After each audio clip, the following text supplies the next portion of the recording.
জীবন যখন যেভাবে সেভাবেই মেনে নিতে হয়, কঠিন এ কথার বাস্তবতা আমাদের চোখের সামনে এসেছে। শহরের কস্তরঘাটের বিশাল ময়লার পাহাড়ের পাশে মানুষ যখন যাতায়াত করে তখন দুর্গন্ধে যে কারো নাকে হাত চেপে বসে। কিন্তু অবাক করার বিষয় হলো, সে পাহাড়ের ভেতরে দুটি অসহায় পরিবারের বসবাস। এই ময়লাকে ঘিরে তাদের জীবনযাপন। জীবনকে এভাবে মেনে নেওয়া সেই দুটি পরিবারের জীবনযাপনের চিত্র তুলে ধরতে আমরা সেই বাড়িতে যাব। পৌরবাসীর ময়লার স্তূপ জমতে জমতে এই পাহাড়গুলো তৈরি হয়েছে। পাশে কুরুশকুলের নতুন ব্রিজ আর অন্য পাশ দিয়ে পেশকারপাড়া যাতায়াতের রাস্তা। কিন্তু এই স্তূপে যে পরিমাণ দুর্গন্ধ বেরোয় তাতে পথচারীদের স্বাচ্ছন্দ্যে চলাফেরা মুশকিল হয়ে পড়েছে। কিন্তু অবাক করা বিষয় হলো, ময়লার স্তূপের মাঝখানে দু একটি পরিবার বসবাস করছে বছরের পর বছর, যেখানে বসবাসকারী মানুষজনের খাবারের সংকট, সুপেয় পানির সংকট, এমনকি রাত হলে পোকামাকড়ের আক্রমণ হয় তাদের উপর। যার বাস্তব চিত্র তুলে ধরতে সে ঘরগুলোতে যাওয়ার পথের সন্ধান করি আমরা। যে বাড়িতে যাওয়ার কথা, সে বাড়িতে যেতে হলে এই ময়লার স্তূপের উপর দিয়ে পাড়ি দিয়ে যেতে হয় এবং ময়লার উপর দিয়ে হেঁটে হেঁটে সে বাড়িতে মূলত পৌঁছাতে হয়, বা তারপর চেষ্টা করব ভেতরে যাওয়ার। ঘরগুলোতে যাওয়ার পথ খুঁজে পেলেও ব্যাপারটা তেমন সহজ ছিল না।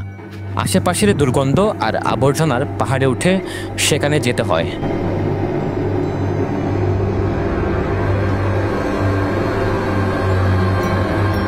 যেতে যেতে কখনো পা পিছলে পড়ে যাওয়ার ঝুঁকিতে ছিলাম আমরা। আবার দুর্গন্ধ বিষিয়ে তুলেছিল। ও সময় ক্যামেরায় কথা বলাও কষ্টকর হয়ে উঠেছিল। চারিদিকে ময়লার স্তূপ, মাঝখানে এই দুটি পরিবারের বসবাস। যে জায়গায় দাঁড়িয়ে আমার কথা বলার মতো সহ্য হচ্ছে না, ঠিক ওই জায়গায় এই দুটি পরিবার বসবাস করছেন, দিন রাত যাপন করছেন। এখানে এই ময়লা বিক্রি করে তাদের সংসার চলছে। এখানে তারা নিত্যদিন কাটাচ্ছে। এখানে আমরা বাড়ির ভেতরে যাওয়ার চেষ্টা করব।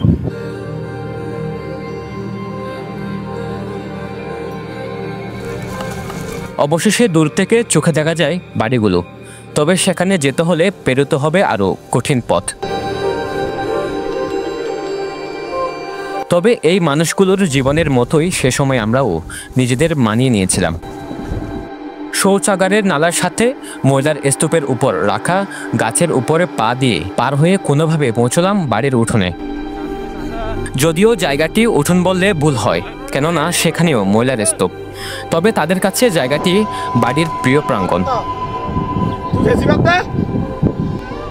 উঠোনের সামনে থালা বাসন ধোয়া হয়। সেখানে বাড়ির ছোট ছোট বাচ্চারা নিজেদের শৈশবের সময় কাটাচ্ছে। গায়ে লেগে আছে ময়লা, তবুও দেখে বোঝার উপায় নেই তাদের শৈশবকাল অন্য শিশুদের চেয়ে ভিন্ন। অবশেষে ময়লার পাহাড়ের উপর দিয়ে আমরা সে বাড়িতে এসেছি। এই বাড়িতে খুব নাজুক অবস্থা, চারিদিকে ময়লা আর এখানে তাদের বসবাস। ছোট্ট একটি বাড়িতে তারা থাকেন, প্রায় 60-8 জন পরিবারের সদস্য রয়েছে এবং এখানে তাদের বাসন কাজন মাজা হয়। এছাড়া এখানে পানির সংকট, সুপেয় পানির একদমই অভাব। তারা বাহির থেকে পানি কিনে এনে এখানে ব্যবহার করেন। বাহিরের দৃশ্য দেখে কৌতূহল জেগেছে বাড়ির ভেতরে প্রবেশ করার, তাই ঢুকে পড়লাম বাড়ির ভেতরে। এখানে ঠিকমতো দাঁড়াবার কোনো জায়গা নেই, তারপরেও তারা কোনোভাবেই বসবাস করছেন। এখানে তাদের রান্নার কাজ এই জায়গায় হয়, ছোট্ট এই জায়গায়, এবং এই দুটি খাটের মধ্যে তারা থাকেন। এবং উপরে যে টিনের অবস্থা খুব বেহাল দশা। যখন বৃষ্টি দেয় তখন পানি এখানে পর্যন্ত ভেতরে প্রবেশ করে, যার কারণে খুব বেশি মারাত্মক সমস্যায় ভুগছেন তারা। এমনকি তাদের বিভিন্ন রোগের সৃষ্টি হচ্ছে শরীরে, এবং ছোট ছোট বাচ্চাদের এখানে উপস্থিতি, এবং এই বাসায় তাদের বসবাস। এই ছোট্ট বাড়ি এবং খুব দুরবস্থা তাদের। বাড়ির ভেতরের দৃশ্য দেখে গায়ের লোম খাড়া হওয়ার অবস্থা। কোনোভাবে জোড়াতালি দিয়ে তাদের জীবনযাপন। বৃষ্টি হলে অনায়াসে পানি প্রবেশ করে ভেতরে, আর রান্নার ঘরের অবস্থা চোখের সামনেই। বাড়ির গৃহিণী কুলসুমা বেগম মনু আমাদের সাথে বেশ কিছুক্ষণ আলাপে তাদের দুঃখের কথা শেয়ার করেন। নজরজন আলাদা কি অসহায় মানুষ কেঙ্গুর জমা ও তো খানা পিনা এলো দেড়ের আনন্দ নাকি? বেকেন আদাবার পানি হুন তো হন পানি ওকুলো টানি পানি ওকুলো লাইন পানি টানি তো টিয়া পয়সা কেঙ্গুর আই করো না ওরা ইং করে দিই কি করো আজকারাপ বোতল তো আহাই দেরি হুন তো হন ফোন বোতল তো হন হ্যাঁ না ওনারা 600 দিন দিনা তো হন মাইসে করে দেই।